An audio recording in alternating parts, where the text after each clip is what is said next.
Just noticed that. All right. Hey, everybody. It's Ken Rimple and Sujan Kapadia from the Chariot Tech Chat Tuesdays and Chariot TechCast. We're here today for a pregame show for Philly Emerging Technologies for the Enterprise 2021. Today, we're going to start off the show. We have two guests who are speaking today, Daniel Deogun, and Dan Bergh Johnsson. And they are both authors of Secure by Design and speakers for today at ETE. Welcome, gentlemen. Yeah, thanks. Thank you so much. Yeah. So let's get the officials out of the way here. So you're both working for a company called Omegapoint, and you're partners and senior consultants based in Sweden. It's your afternoon there, so yes, it's nice to see you coming in. And so let's talk a little bit first about the concept of secure by design. What does it mean to be secure by design? Should I start? Yeah, sure. So I think the essence of the secure by design concept is that it's a mindset and strategy for basically creating secure software by focusing on good design principles rather than keeping security at focus, so to say. And in our experience, I mean, we're both like programmers, architects. We both came to the conclusion that security is important but often neglected.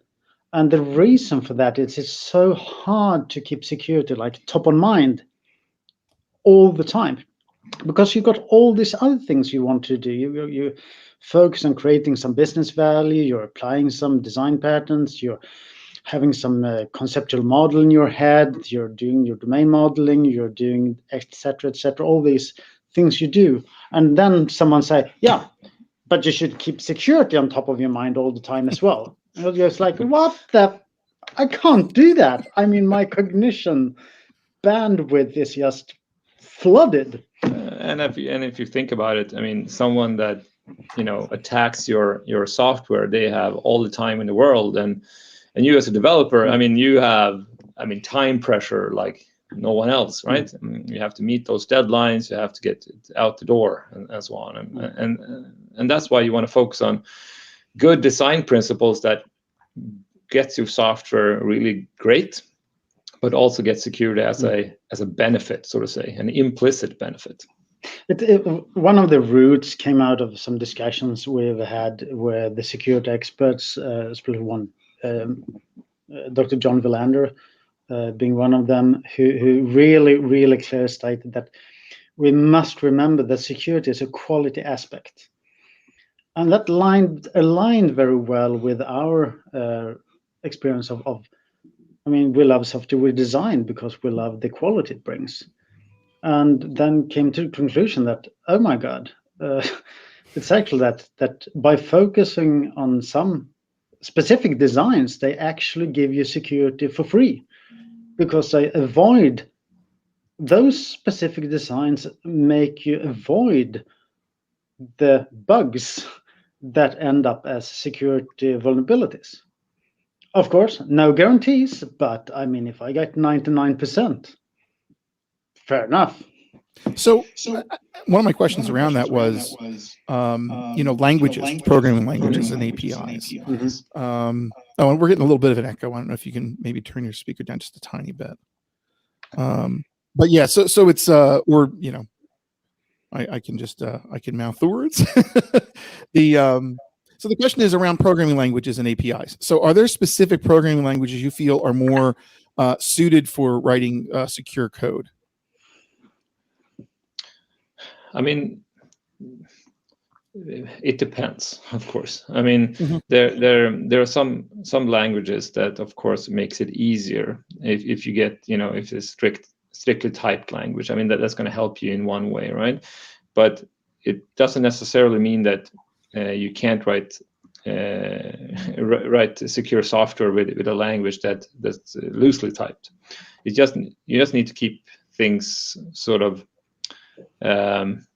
You need to model your objects properly, right? I mean, and make sure that you do the checks that a typed language would do it for you, so to say, right? So I wouldn't say that it's that's easier. I would say that you just need to know what you're doing, so to say. That's the. Come to think of it, I think you should one must realize that also the programming habits differ between different language communities because of the characteristics of the underlying language. So, for example, people programming Clojure will do things a little bit different than people coding in Java or C#. Perhaps because when you're coding in Java or C#, you got a static type compiler that do some kind of checks for you, and that helps. And that makes some of these designs, for example, using value objects, domain primitives, a little bit easier, and gets a little bit more things out of UI. On the other hand, I, for example, have seen that the Clojure community is really tough on their unit testing. Something that I sometimes see that the Java or C# community is a little bit more lax about. It's like, well, we do unit testing because it's increased quality, but we're not going to test every single corner. However, somewhere in Clojure that people go like, you missed a unit test? Oh my God. and I mean, it pays to reason because. And I think the kind of like designs that we find and the coding concepts in different languages makes it a little bit different. I can certainly confess that my background is mainly in strong static type languages, which makes it easier for me to talk about those kinds of designs that increase the security, or that comes with the security benefits in those kinds of languages. So that would work for F#, C#, Java, and stuff like that, other languages. And that might not transfer perfectly over to people with JavaScript or Clojure or other languages and tech stacks. I just wanted to say that I love this book. I think there's a lot of going on here, but everything I've ever read really generally focuses on specific techniques for data privacy, whereas this book really is from the ground up, right? You know, how do you write software on a daily basis, thinking about security? It's not a bolt-on. It's not after the fact. You know, one piece of code shouldn't trust another piece of code. So how do you design your system so they don't trust each other from the beginning? So I think it's a unique, novel approach that I haven't seen that often. And I guess one question I have kind of off of that is, are there horror stories that led you down this path and this way of designing software from the development side, or did you come from it, the security side, right away? So I would say, of course, there are horror stories. Yeah. Yes. Buy the book, right? So, but I mean, both Dan and I are developers at heart, right? I mean, but we both work at Omegapoint, which is a company that specializes in secure digitalization, and because of that, we sort of learned more and more about the security domain, so to say, and then we started to realize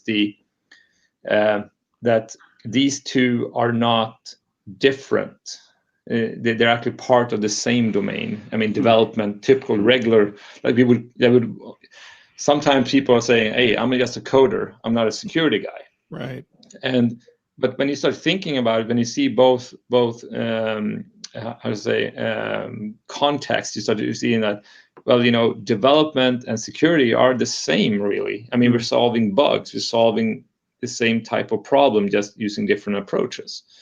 And when you start to realize that a design pattern in the development space actually takes care of problems in the security space, then we start to realize, oh, wait a minute, this is actually what we want to do. This is what we should do as developers all the time. I think something that's fundamental that is to see that code has dual aspects.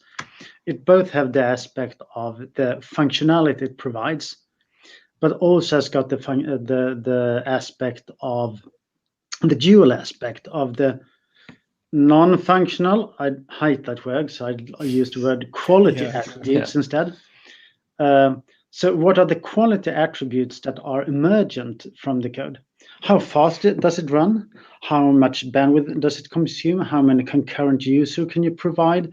How much availability? How does it address confidentiality or integrity of its objects and data? And some of those are security attributes, some of them are not, but they are like the other side of the code, the emergent qualities that the code show. And I think that both Daniel and I and Daniel Savannah came a lot from that perspective, that we do not see code as something that just runs. It displays a behavior.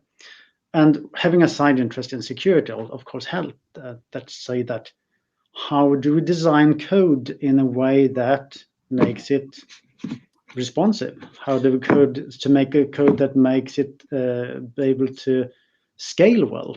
How do we write code that actually keeps things secret? But maybe we can share you a story that right before we came up with or were asked to write the book about this concept, we were part of a project for a client that involved a lot of.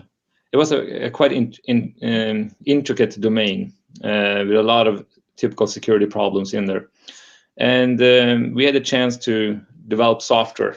And what we didn't know was that the client had we had taken over a project and had a chance to restart it from the beginning, so to say. The project had crashed. Yes. With a lot of security problem and with a lot of other development problems. Right. So we got a chance to rerun it. Yeah. So we did it with the same requirements as the other ones had used. But we built the software or started to develop it. And after a while, the client requested a security audit and penetration test of our software. And as we didn't know, they did it, in parallel of us developing this. And just a side note, we should note that the development staff on this project was in no way only senior secure software developers. Yeah. It was a mixture of people right out of school, people with senior level but not security expertise, people with strong design skills, some with security expertise, both young and old. But what was in common was a focus on writing software with all the, not all, but following the kind of state-of-the-art designs, like domain-driven, test-driven, domain-driven design, test-driven development, automated deploys, etc., etc. And in the old version of that software, they had found more than 3,000 vulnerabilities. And that was the reason for why they terminated that project. So when they ran the same, I assume at least the same security tests on it and penetration tests and everything on our stuff, they found actually just one issue. They found wow. Yeah, I mean, it doesn't mean it didn't include anything else, but at least that was what they reported back. And we were like, whoa. And of course, it was very interesting to see what had we done differently. And that's when we started to realize that, wait a minute, these concepts that we are using, they actually, they give these different type of security benefits. As a side note, we can just mention that the one security vulnerability that they actually found would have been covered and was covered by an automated test that accidentally was set to ignore. Oh. One of the very few tests in the suite. That never happens. Of course not. No. Of course not. No. But it was really fun to sort of dive into that and see. And do a proper analysis of, okay, so why did we do this and what does it mean? And it was really, a good learning experience for all the juniors in the team. And of course, we probably had more security vulnerabilities than that single one, but at least we didn't know about them. Actually, after that, we've had some cooperation. We've been part of a cooperation program with some research on the Royal Technical College in Stockholm, and had done there's been some master's thesis studying this subject. And well, it's always hard to put precise number, but the assessments are that if you look at the usual class of security problems, like the OWASP top 10, the assessment was that using this kind of designs, you spontaneously avoid about between, well, here's the word significance is a little bit hard, 90, 95, and 99% of the security vulnerabilities that otherwise spontaneously emerge. So instead of having 100 security problems, you'll get 10, 5, or perhaps 1.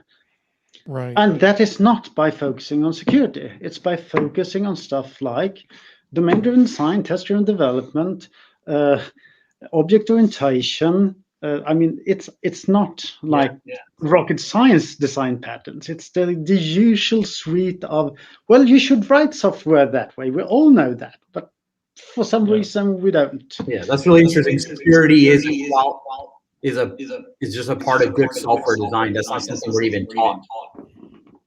Absolutely. So I want to bring up briefly. So your talk is at 12:15 p.m. Today, Eastern Time. Secure by Design, Insights and Pitfalls. So let's just briefly, if you want to give people a capsule of what your talk focuses on. Obviously, we know what it's going to be title-wise, but like, what are some of the things you're going to bring up? Knowing that you have a book at Manning called Secure by Design that you published a few years ago. Is this kind of like looking back at what you've learned so far and then applying some of the more recent learnings? So yeah, the talk will, of course, we're going to give you a brief introduction to Secure by Design, but we're more going to focus on a few design patterns that we brought up and sort of reveal what we have learned from the trenches when people have started using them, what mistakes they've made.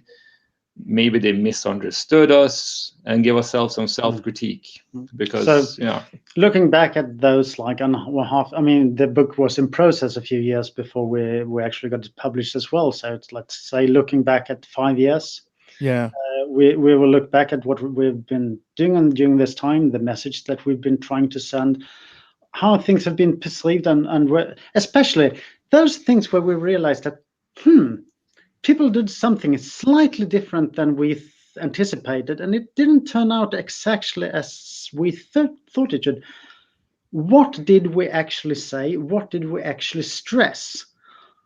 Were these misconceptions just okay, or was it something that perhaps is not as good? And what could we try to clarify?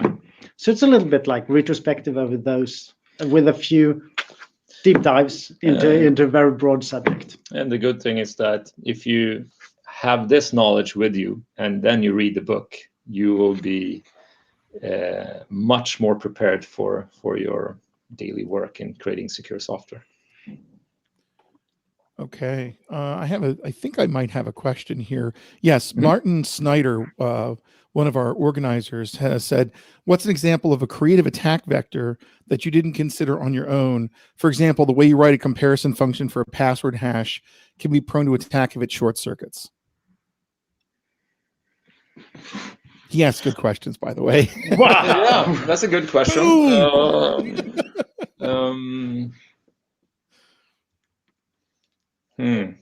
Creative attack vector. Yeah. Like odd ways people attack your code.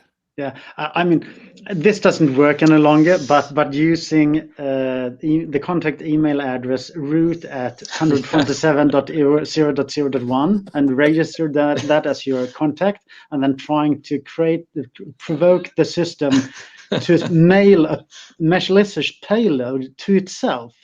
That's one of the most creative. It doesn't work any longer because Linux is not configured that way since like 10 years ago. But it's very creative. Good question, though. Good question, I must say. Wow. Oh, and we have an interesting. I'm going to post this. Daniel Mladenoff from Chariot posted an interesting wiki article on side channel attacks, which I'm going to look into here. All right. Well, listen. Thank you very much, gentlemen. We're looking forward for your talk today. Yeah. Thank you. Yeah, thank you very much. Thanks, thanks for joining us. All right. Thank you. Bye-bye. Bye. Bye. Bye-bye. All right, Sujan. So let's see here. We've got a number of talks. That was a great interview with them. I really looking enjoyed forward them. to buying copies of this book. Yep, exactly. I also will say that we missed an opportunity here. Our opportunity was to order. So the images they have are great for their pictures. So here's the Secure by Design. I thought, it's probably better to just flip these around. You get a much better interaction right there. We missed it. Let's talk a bit about some of the other talks that are coming up today. So first of all, please make sure, before we do anything like that, let's just talk briefly about the fact that if you are watching this live stream and you haven't registered yet for ETE, you can still register today and just pay the $89. You'll be able to get access to the live streams if you get it early enough. And if not, you'll have access to the videos until July 31st. And we're going to publish them very shortly after the show. And so you'll have access to all that stuff. But, we have Alan Kay is our keynote speaker today. And, he's just an amazing person. We've been talking about him all the way through this, but realistically, he is one of the founders of the modern computer era. He was at Xerox PARC with a number of other people, and he invented the graphical user interface, for example, and object-oriented programming. So he's like at the heart of all this stuff. I can't wait till 11 a.m. I mean, it's going to be fantastic. Yeah, absolutely. Really looking forward to it. Someone who's been through over 50 years of computing, has seen a lot of the different paradigms. What his viewpoint and his perspective is going to be. I'm really interested in hearing, like, what are the next 50 years? If I could chat with him, right? Like, what do the next 50 years of computing look like to you? Amazing. Then we have the three talks at 12:15. Again, we have Dan Bergh, Johnsson, and Daniel Deogun speaking about Secure by Design, as we just talked to them. There's also Martin Kleppmann's talk, and that one is AutoMerge, a new foundation for collaboration software. It's basically working with shared JSON-like data structures that multiple users can update at the same time. It looks like it's an open source project, runs, I think, JavaScript engine, and they're merged automatically. So that's an interesting thing if you're looking for kind of a way of managing shared data across different users in an application. You might be interested in Martin's talk on that. We have Crossing the River by Feeling the Stones, Sensing a Business Environment Before Taking Action. This is by Simon Wardley. It's a business strategy talk focusing on situational awareness in business situations. And he invented a technique called Wardley mapping. There's a Wikipedia article on it that we'll post in the show notes to this, which is a map of the structure or business of a service, mapping components needed to serve the customer or user. So those are the three talks at 12:15. Then at 1:30, we have three talks. Nithya Ruff, who we have had on before to talk about 30 years of Linux and open source on one of our shows, and we'll also post a link to that. This one's called How to Break Down Silos in Your Organization and Collaborate Openly. And so she applies the open source development model to collaboration across your organization. And she has a really good talk, like I said, with us about 30 years of Linux and open source. It's a nice chat with her. I think that talk's going to resonate with everyone that's ever done software development or been in a product organization.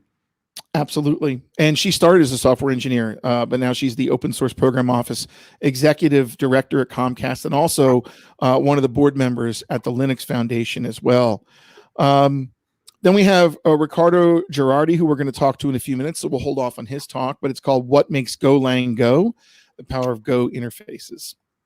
And so we'll be talking to him in about 5, 6, 7 minutes.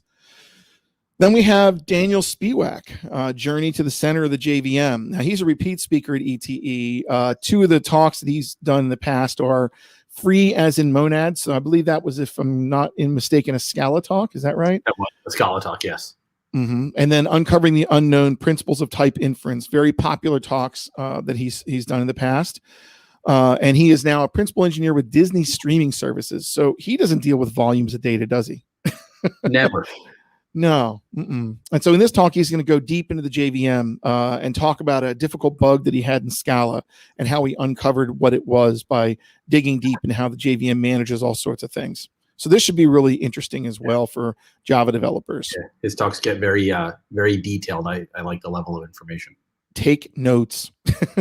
Then don't forget also, we're going to have these on video for you to share. Then we have at 2:45, we have 3 talks. Dr. Nicole Forsman has the space of developer productivity, and that's capitalized because it's an acronym to kind of remember different aspects of developer productivity.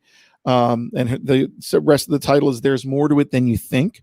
She is the VP of Research and Strategy at GitHub and co-author of Accelerate, the Science of Lean Software and DevOps. So she'll talk about some of the myths of developer productivity and some metrics that you can actually use to measure productivity more, accurately. At the same time, we have Michael Becker's talk, Open Source on Steroids, From Experiment to Global Impact in 7 Days. This one's really interesting. This is a story of an open source project called Chime that they did at University of Pennsylvania, a pandemic modeling tool to help hospitals, I believe, out. And it started out as a Jupyter notebook or a set of Jupyter notebooks, and they moved it into interactive development. So he's someone in our area, a senior data scientist at Penn Medicine in the Philadelphia area. So that should be really interesting as well. And then we have Todd Montgomery, Modern Inefficiencies, Performance on Modern Hardware. And so this one is, things are moving forward in technologies. You don't program in the same way you did 10 years ago for, massively parallel hardware or hardware that functions. The Apple M1 chip and how different that is. Yeah, right. I mean, it's totally different approach to the way it was put together. It's more like an iPad in terms of its immediacy and quickness and putting the memory next to the CPU and all sorts of great stuff like that. And he's a committer on a number of projects, Agrona, Aeron, RSocket, and Fix SBE. So he's going to look at some of the modern technologies and how they would change the approach you have to focus on to get something done. So that's the talks for the day. We're looking forward to that. And then we'll start tomorrow out with a pregame show at 10 a.m. as well. And our keynote tomorrow is Amber Case, cyborg anthropologist and author of Calm Technology. So we'll kind of pick it up from there tomorrow. Right now, though, we're kind of just getting ready for our next guest. And our next guest is Ricardo Gerardi for the Golang talk. And in fact, talk about timing.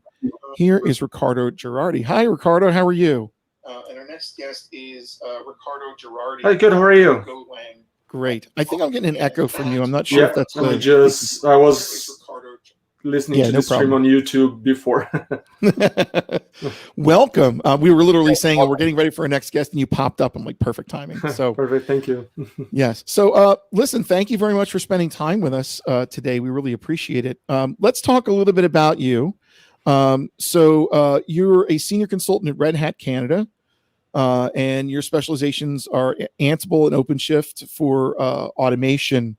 Tell us a little bit about how you got involved in Linux and open source. Okay, perfect. So so I've been working with Red Hat in Canada for the past 3 years, but I've been working with Linux for a lot longer than that. So I started using Linux in the late 90s, so 1998, 99. And the reason was I was actually involved in some projects that had Unix machines, and I did not know a lot about Unix. And then I found out about this operating system that was Unix-like and that I could install on my PC at home, right? And then I started doing that. And my first distribution was Red Hat Linux at that time. And then I moved to some others, but then a few years ago, I was hired by Red Hat to start working on Linux, but also some of the related applications like Ansible and OpenShift. Gotcha. So the thing about Go is it looks a little different than most programming languages to me. I was just for fun, taking a little bit of a look at that. So let me bring up the Go playground. So that's an example of a Go function. I feel like there's combinations of all sorts of programming languages in here. There's a postfix type notation. There's a little bit of, pointer syntax, I believe, with the ands and the stars. There's, a colon equals for assignment and single equals for equals. It reminds me a little bit of Pascal. Where did Go come from? Okay, yeah, so it's a very good point. So what I like to say about Go is that Go offers the reliability of statically typed and compiled language. So Go is exactly like that. But at the same time, it has some constructs that are very similar to dynamic language like Python, for example, right? So you are programming in an environment where you have a compiler and have static type, but it feels like you're programming on Python. Like you mentioned the colon equals operator to assign a variable and initialize it at the same time. So the compiler can infer the type of the variable, right? So at times it really feels like programming Python, for example, right? It's very flexible. And I guess another point is Go is it's different from other let's say more traditional object-oriented programming languages, but it has some similar constructs. And it's a language that has a reduced set of features, but those features are usually very expressive. So you can write a lot of programs with it, but they don't have as many features as other traditional object-oriented programming languages. So I'm curious to hear, we're actually seeing more and more development shops use Go, not just for automation and DevOps, but or blockchain, but also for writing backend microservices. So they're becoming like the backend systems that APIs and mobile apps and web front ends are dependent on. So kind of curious, why do you think that is, and where do you think is a sweet spot for Go? Okay, yeah, there's actually I think it's a combination of factors. So because Go is compiled and Go compiles into a single binary, so it's one of main difference compared to some of the other languages. So when you compile a programming RAN, it becomes a single binary file. So it's very easy, for example, for you to take that binary and put it in a container and run this on the cloud or on Kubernetes, OpenShift, or a container kind of engine, right? And Go has some of the features like built-in concurrency that makes it very fast to process some workloads, like some APIs, for example. So I think the combination of those two factors, being very fast and also combined to a single binary, make it easier, for example, to execute it in any environment, makes it a good language to develop APIs and microservices, for example, that connects on these, especially on these, let's say, cloud and container world. What are your, do you have opinions or thoughts on, the potential of generics being added to Go? Yeah, so I know that they have accepted the proposal. I speak a little bit about that during my talk. Okay. But it's not there yet. The proposal has been accepted, and I think they're aiming to have it by the end of the year, at least on the beta version at the end of the year.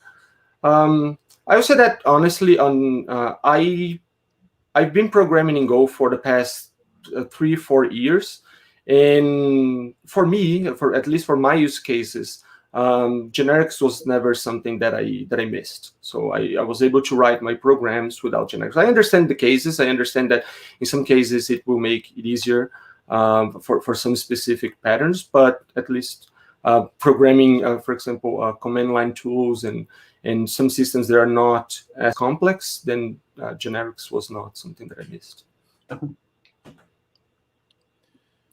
So what are some of the things you can easily do with Go that you find more difficult with other languages? What like drives you towards saying Go is a great solution for X? Okay. So I think Go is a great language for writing command line tools. That's one of the reasons why I started working with Go. As a background, I'm not a professional software developer, right? I work today as a consultant, that I've been working like that for the past few years. So I would say that I'm more let's say on the sysadmin, on a DevOps side than development, right? And I think that some of the features that Go provides, it makes it really suitable for writing command line applications, and that's what grabbed my attention a few years ago, and I started using it to solve some problems that I was having difficulties with dynamic language like Perl or Python, for example, and Go just fit in. And as I mentioned, Go is statically typed, right? So it has some safeties from the compiler. It compiles into a single binary, so you don't have that issue with I create, let's say, a command line application using Python on my laptop. Then I try to run on another system, and I don't have the correct dependencies, or I don't have the correct version of the runtime, and things don't run properly, right? With Go, you compile into a single binary, you send it to the machine where you want to run, and it usually runs, right? And also, because it's fast, some of the concurrency features, they also help with some use cases. So, for example, data analysis or log processing, which is something that I had to develop at that time, and that combination again made it very powerful for what I was doing. Okay, I'm curious. I mean, this is really applies to any language, I guess, but specifically for Go, are there any specific techniques or things for onboarding new developers that have never done Go before, or they're joining a team where the plan is to write the whole backend in Go, for example? I've seen Go very popular as a backend language running on Google Cloud Compute, for example. Yeah. I'd say that I think one of the characteristics of Go is that it especially compared to other traditional object-oriented languages, it's simple. So it's one of the features of the language being simple. As I mentioned, it's expressive, right? But it doesn't have a lot of the features that other languages have. So it's easier to get started. So you don't have to go through many hoops to get started in a Go program. You don't need to create lots of abstract classes, for example, and start modeling everything in order to code a command line or an application, right? So it's easier to get started, and it's very readable as well. So many times I've heard new programmers saying that they went to a Go code base, and even without too much experience with it, they were able to understand that code base that was written in Go. And so being simple makes it easier to get started, right? And the Go developers, they also make some tools available, like the playground that it was just showing, where you can start testing Go without having Go installed on your system. You can also go to the Go tour, where you have a guided tour where you will run examples, and it teaches you some of the concepts of the language. And there are also some good books around that will teach you about Go, right? And the basics there. Awesome. So speaking of, let's talk about your talk today. So this is What Makes Golang Go, the Power of Go Interfaces. What's a capsule of the talk in case someone's trying to figure out what to go to today and they want to go see Go? Yeah, perfect. So this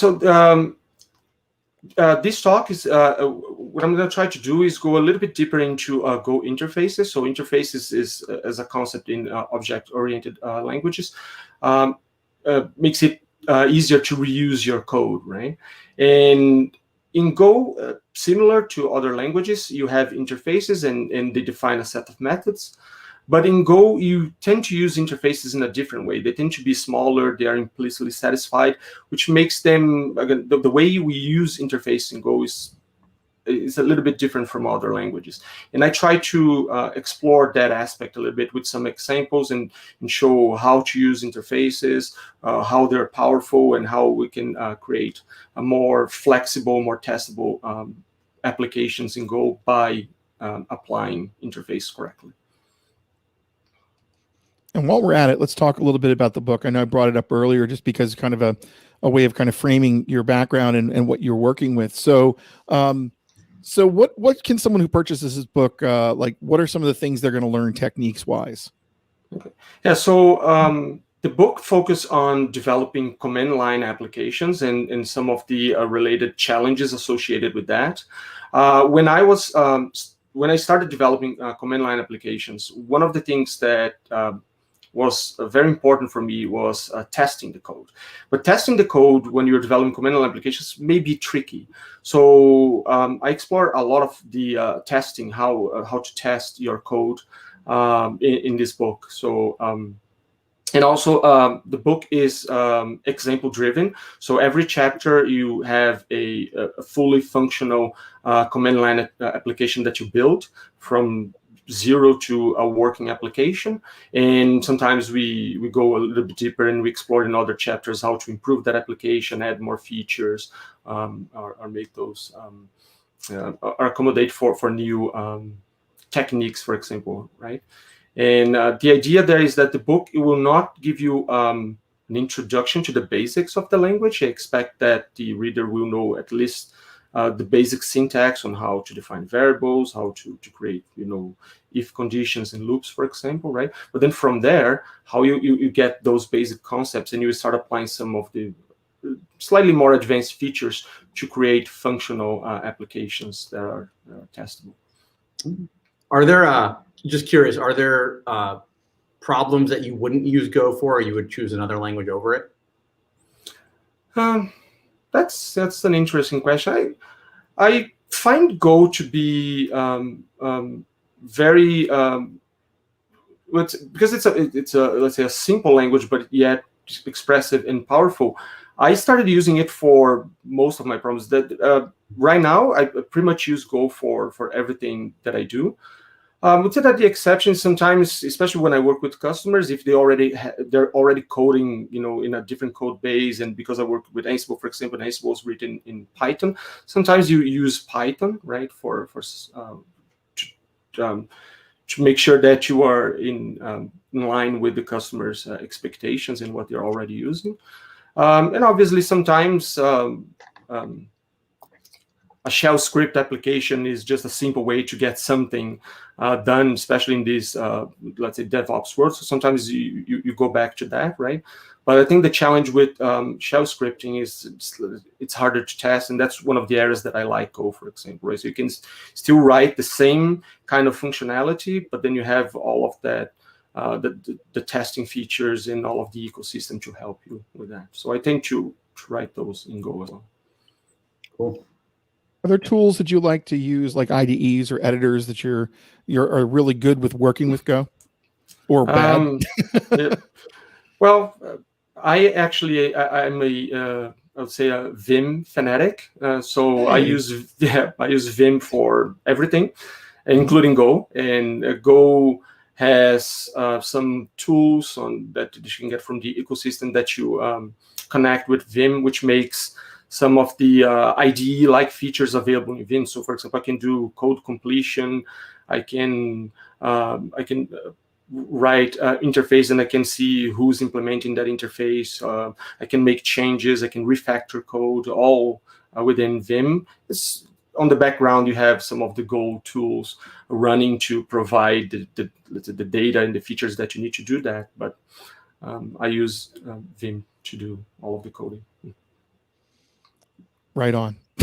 One of my favorites as well. It's funny, every editor I end up using, I turn on the Vim plugin, and I think Visual Studio Code actually has the best Vim plugin because it gets the EX commands as well. It felt really weird when you hit colon and whatever at the bottom, you see the little bottom window show up with your commands. I'm like, hey, they really understood Vim. Yeah. So yeah. All right. Well, thank you. We're really looking forward to your talk today. Yeah. We appreciate you coming out and speaking at ETE. Thank you. Thanks for having me. Yeah, thank you. I love how your talk is about command line apps, just because there's so many people, even developers these days, that are not familiar with the command line. So I like you're actually doing two things. You're talking about a language and you're talking about the command line, and maybe there'll be people listening that'll get interested in learning more about command line apps as well. Perfect. Oh, and I have one more question around that. Yep. So my other question is, you've seen people, and we were talking about this a while back, John, which is like you were talking about like command line apps. People are writing command line tools in Python, for example, a lot before tools like Rust and Go came along. Have you ever looked at like Rust as a language and like compared the two, just out of curiosity? No, I haven't. I've seen some new tools that we use in the Linux command line today that were developed with Rust. And I've read just brief comparisons of them, but I never really went too deep into Rust. That may be a goal for the near future. Yeah, it seems like that's the other language that's really going towards like the command line tools market. So I thought that was kind of interesting. Yep. Okay. Great. All right, Ricardo, thank you so much. We really appreciate it. Thank you. Thank you. Nice to meet you. Nice to meet you too. All right, John. So coming up, we got all sorts of good stuff. Again, for anyone who is not registered yet, you go to phillyemergingtech.com and put in $89 and you'll be able to get online and watch the show even if you waited to the last minute. Sign up, plus you'll get access to everything. Alan K is coming up in a few minutes. Yep. I can't wait. All right. John, we will be back at this tomorrow. Awesome. Thanks, Ken. Thanks, everyone, for joining us. Thank you, John. Yep. We'll see you at the show. Oh, and one more thing. Don't forget to connect to Slack. The Slack application that we have a Slack website for ETE 2021. We have a hallway channel. So if you want to chat about anything that you're talking about and you're interested in, you can connect with all the other people that are here. There's a channel for each of the rooms, like the first, second, and third room are called A, B, and C. So if you want to talk with your peers about what you're seeing or ask kind of questions, cue them up for the speakers, please feel free. And there's also a schedule section as well, and even support. So if you're looking for help with something and you're having an issue with streaming or something, hit us up. Already seen quite a bit of activity on the hallway channel. It's awesome. That is great. Yeah, thanks everybody. Keep it coming. All right. We'll see you tomorrow.